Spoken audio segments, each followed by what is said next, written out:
વાત કરીએ વડોદરાની ડભોઈ તાલુકાના ખેડૂતો દ્વારા જુવારના ટેકાના ભાવમાં વધારો કરવાની માંગ સાથે શરૂ કરાયેલ આમનાથ ઉપવાસનો સુખદ અંત આવ્યો છે।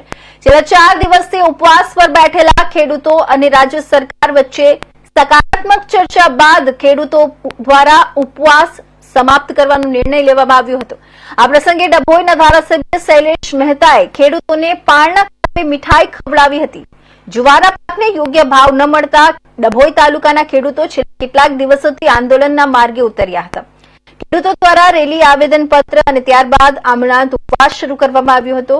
છેલ્લા 4 દિવસથી ખેડૂતો ઉપવાસ પર બેઠા હતા અને સરકાર સમક્ષ જુવારના ટેકાના ભાવમાં વધારો કરવાની માંગ કરી રહ્યા હતા। આ દરમિયાન ડભોઈના ધારાસભ્ય શૈલેષ મહેતાએ ખેડૂતોની રજૂઆતને ગંભીરતાથી લઈને મુખ્યમંત્રીને પત્ર લખી જુવારના ટેકાના ભાવમાં વધારો કરવા માંગ કરી હતી। ખેડૂતોના પ્રતિનિધિઓએ મુખ્યમંત્રી સાથે મુલાકાત કરી પોતાની માંગ રજૂ કર્યા બાદ ઉપવાસ સમાપ્ત કરવાનો નિર્ણય લીધો હતો।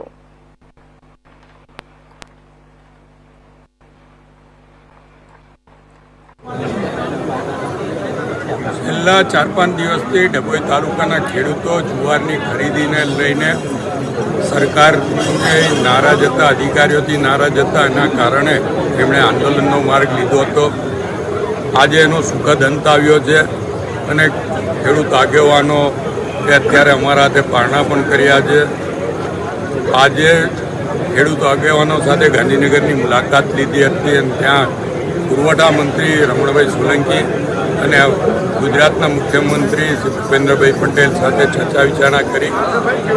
મુખ્યમંત્રીની સૂચનાથી આજે આ તમામ બાબતનો નિકાલ થયો છે। ત્યારે હું આપના મારફત મુખ્યમંત્રીને અને પુરવઠા મંત્રીને આભાર પણ માનું છું।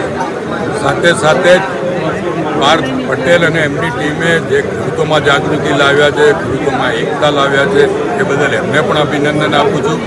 અને આ વિસ્તારના જિલ્લા પંચાયતના સભ્ય હર્ષિલભાઈ પટેલ ઉર્ફે શંભુ અને તાલુકા પંચાયતના સભ્ય કૃણાલ છે, રાજુભાઈ કાનકર છે અને ન્યાય સમિતિના ચેરમેન શાંતિલાલ વસાવાએ તમામે ખૂબ રસ લીધો અને આજે એ લોકો પણ સતત ગાંધીનગર અમારી જોડે રહ્યા હતા અને ખેડૂતોના પ્રશ્નોનો નિકાલ થયો છે। ત્યારે એ તમામને પણ અભિનંદન આપું છું અને એ લોકોનો પણ આભાર માનું છું।